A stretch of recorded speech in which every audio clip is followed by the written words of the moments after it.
let the background music fool you. Today, we are at the dark end of the color spectrum. So Heidi-ho, glad you could make it. Woohoo! Before we jump off the cliff today, I remember I told you that I was going to bring you some of the off-the-wall stuff this year. Today's episode will prove that point. I will make good on my promise. This episode is called Loud, Dark, and More Psychotic Than Psychedelic. Ooh, so be forewarned. Here we go. I welcome you with open arms. Come here, give me a big hug. To the wonders of the return to the Perfumed Gardens, and stop yucking it up back there. I hate what she does behind the curtain. With the button pusher himself, Rick Strange. Our timeline today takes us from post-punk 1975, slamming into 1983. Our first step down this rabbit hole takes us to Northampton, England in 1979 with a live outing by goth rock boys Bauhaus that included Daniel Ash on guitar and the illustrious Peter Murphy on vocals. He supplied the deep end of that waterling. What? I don't know. Forget it. They're considered the first harbingers of goth rock. Black is the most popular color around these stylings, and this life-crushing episode is their initial release called Bela Lugosi's Dead. So grab some wolfbane and garlic, and whatever you don't, let go down into the basement. Don't go down there, I'm telling you!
I'm glad that's playing in the background because that was Dark City, baby. Holy crappus! Let's look at this. It is a EP, not an LP, but an EP, and it's on the Small Wonders label from England. This one is an importer that I picked up in the day. Well, I gotta say that is a bit of mood-inducing kind of a spacey psych concoction there. It's certainly a it's certainly a soul snatcher, Here's another one of their LPs, and this one's live. This is a full LP. And this one's called Press the Eject and Give Me the Tape. And this was recorded at the Roundhouse in London. This is also pretty creepy good. Always good to turn out the lights and turn this stuff up. You know, I had no idea laying in those cold grooves on this 12-incher when I got it in '79. Yeah, a lot of this stuff I had no clue of what I was buying, but wow, shock upon shock, I liked it. You know, that's the really scary part. You know, I kind of like that tune even to this day, but only occasionally. You know, like only occasionally. To say the least, my headspace was a little deranged in the late '70s. A zingo bango. I actually saw Mr. Murphy in 1988 at a gig, and the church opened for that show.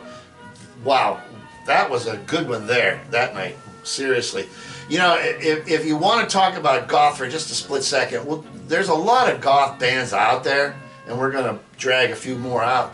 Everybody automatically gravitates towards The Cure, and I would say more so with their LP Disintegration.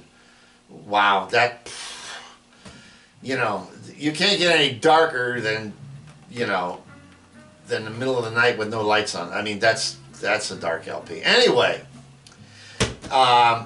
this is good stuff. Anyway, crawling from the wreckage next is a Scottish act.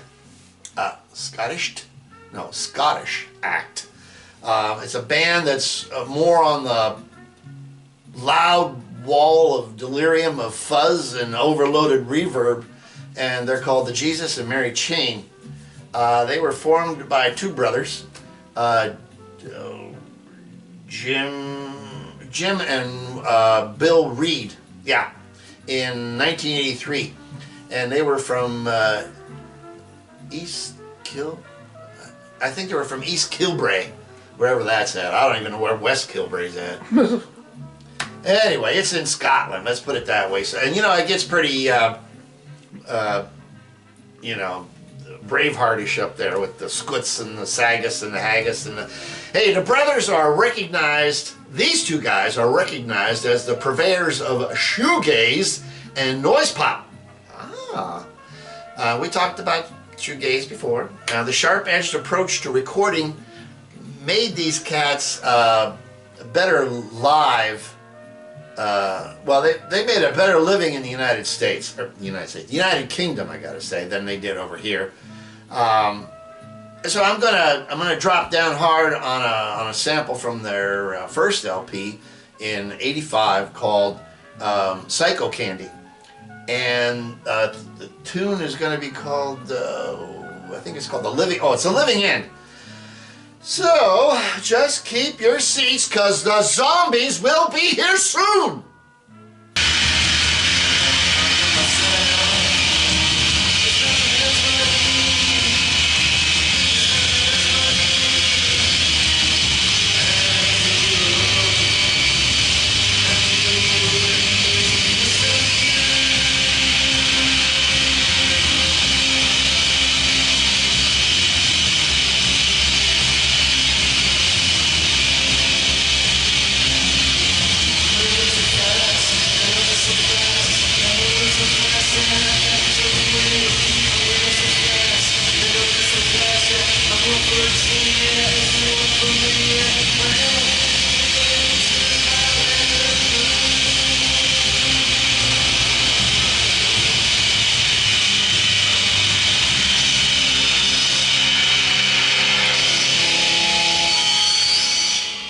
Oh, ouch!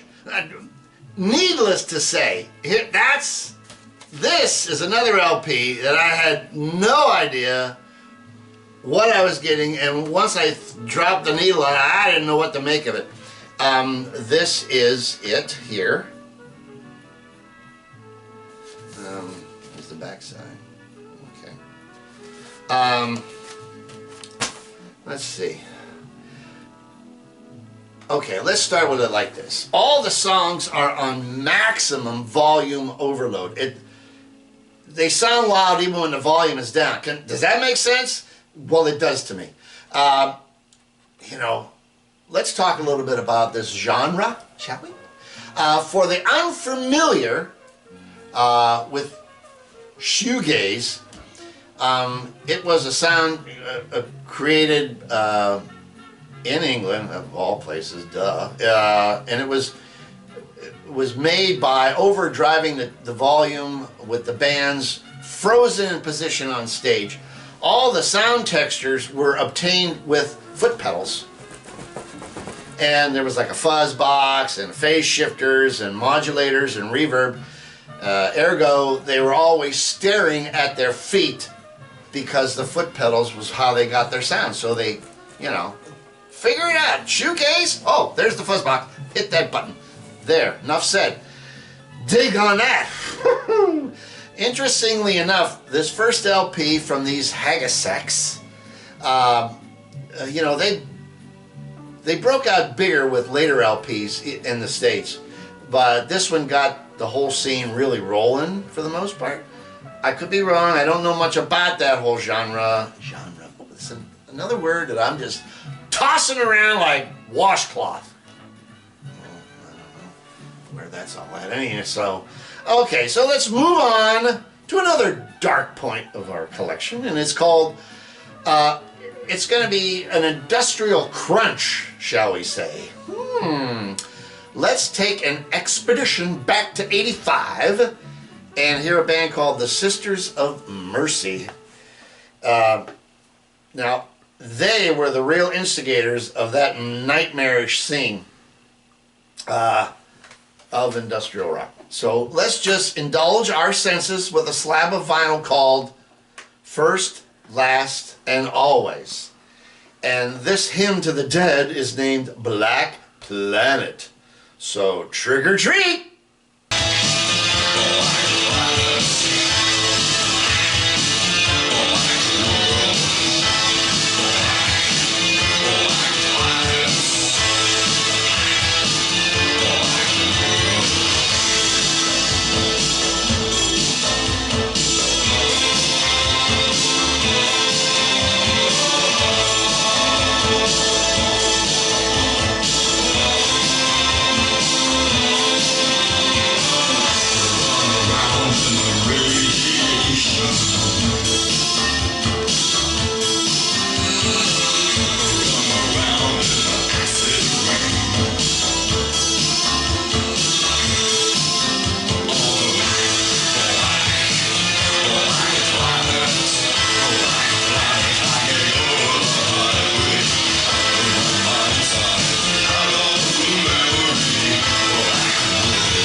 Holy Gollum!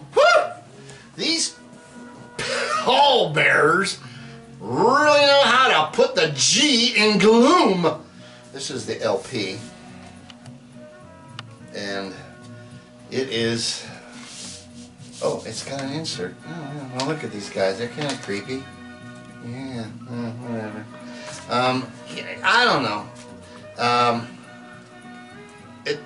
Interesting to say the least. This is the particular LP. One thing to pick up here is how prolific, I think that's wrong, or prophetic. How about that? Does that work? Who knows? She doesn't know. Get behind the curtain. How prophetic, let's leave it at that, the lyrics are. They reflect what's going on 40 years later after this record was made. you know, these demons really do hang around the dark side of the turntable. I mean, they had that grinding mechanical thing down even before 9 Inch Nails with Trent Reznor did. Here's I didn't just stop at that.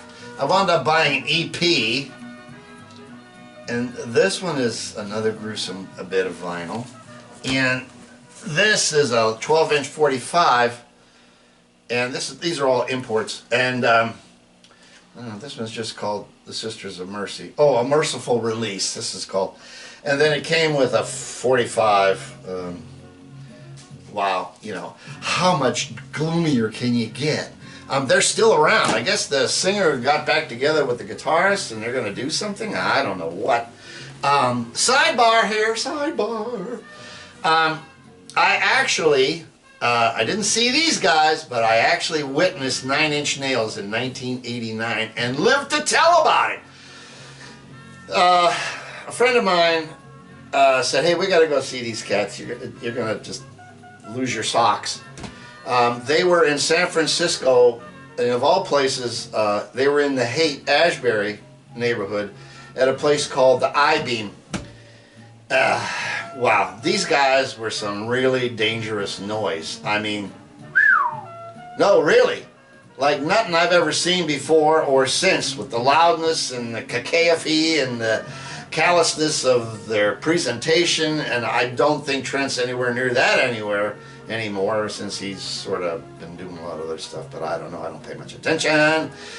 Now, if this stuff hasn't assaulted your senses yet, get ready, because we're going to close out with a real gut punch of a band. What you've got here are politically motivated lyrics with a penchant for skewering figures of authority and pop culture, while at the same time propelling them with interludes of notes like headshots from Mike Tyson in round 2. These subversives shall be known as, ladies and gentlemen, the Dead Kennedys. Let's just see how these urchins brought tastelessness to the new heights with their second single called Holiday in Cambodia from 1980. So dive into the pit and slam away, cat.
I can just see slow motion. That's a real job, Buster. What was that barrage? The Dead Kennedys were called the first hardcore punk band. I didn't name them. That's what they were called. Anyway, this is the 12-incher that I was talking about. And it's on the Cherry Red label. This was purchased in the day. And the backside is called Police Truck. as you can well imagine. It's an assault visually as well as musically. You know, they didn't waste any time on trying to lose your balance. Let's see here. The thing you got to remember about the Kennedys is their snidiness of the lyrics are the forefront here on all their stuff. It's all about what Jello Biafra, the singer, is screaming about. You know, on this particular song, he's not just yelling at the deposed Khmer Rouge at the time, but he was also screaming out at yuppies. You got to Google that one. That one's a dated word. Anyway, there's a little sidebar here. You know, I don't know. I guess it was because my last session, with a real psychologist. Not that I ever go to one, but if I was to, I was just in a confessing mood. I must say that, here it comes. On my musical journey, I spent a couple of months in a punk band called Up for Adoption in 1987. Phew. Hey, here's the deal. We were a bunch of nincompoops who only practiced while getting inebriated before a gig. So what does that tell you? That's what we did. Three-piecer, I sang, I fell down a lot, and that was the end of that. It was not one of the highlights of my life, but it was a foray into some fourth-dimensional psychic attack against suburbanites and their sense of reality in my time. You know, but luckily for me, I came to my senses and re-entered the gates of the gardens of which I now reside. But before we go, let's here's another one of their LPs. This is one of their LPs, and it's called Give Me Convenience or Give Me Death. Pretty interesting. And then there's always this one. It's real popular, and it's Plastic Surgery Disasters. I mean, wow.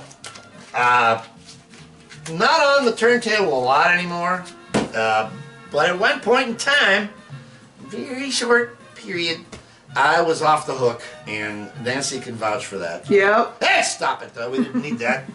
But there you go. So, I just wanted to tell you, I finally found my bliss, refound it some years ago, because I had lost it. Bad to lose it. But I have it again now. And so once again, I just have to say, I hope you have been enlightened to some point or another. You don't have to love it.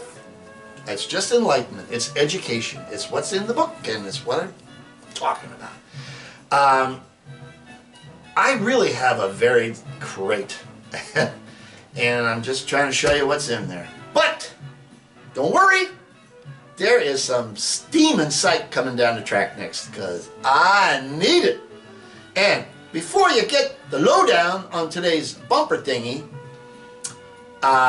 which is, well, I'm going to give you the lowdown on the bumper thingy for today. And it's, this is the only happy-go-lucky point. It's the Serene Travels of the Mariachi Brass with Chet Baker on trumpet. This 1966 LP is called Double Shot. Chet's one of those cool, you know, loungy Ramada Inn kind of jazz players. Maybe I shouldn't put it that way. Maybe he turned into that down the road in his later years. But in the beginning, he was just, you know, laid back jazz, light jazz. It wasn't no Miles Davis, but it was good. And that particular one also came from our good friend, Old Goat. Thanks, pal. Really appreciate it. There you go. There you go. So, let's see. Anyway, thanks for dropping by, and rest assured, like I said, the next episode will bring us back to some of my favorite psych samplings, because that's where I really gravitate. So let's back on that. Let's just get back on that magic carpet ride and blow our minds next time. Thanks for the new subs, as always. Viewers are always appreciated. The doors are always open, and the gates are always open. So let them in. Come on down to the gardens and have a hot toddy. So remember, no matter what's on here on the turntable, the thing that's important to remember is that I love you. You're going to find peace and solitude here. Well, I don't know about solitude today, but you'll always find peace of mind. And love abounds here. So until the next time we meet, remember, we are all one, and the twain shall meet. Peace to you all. Bye-bye.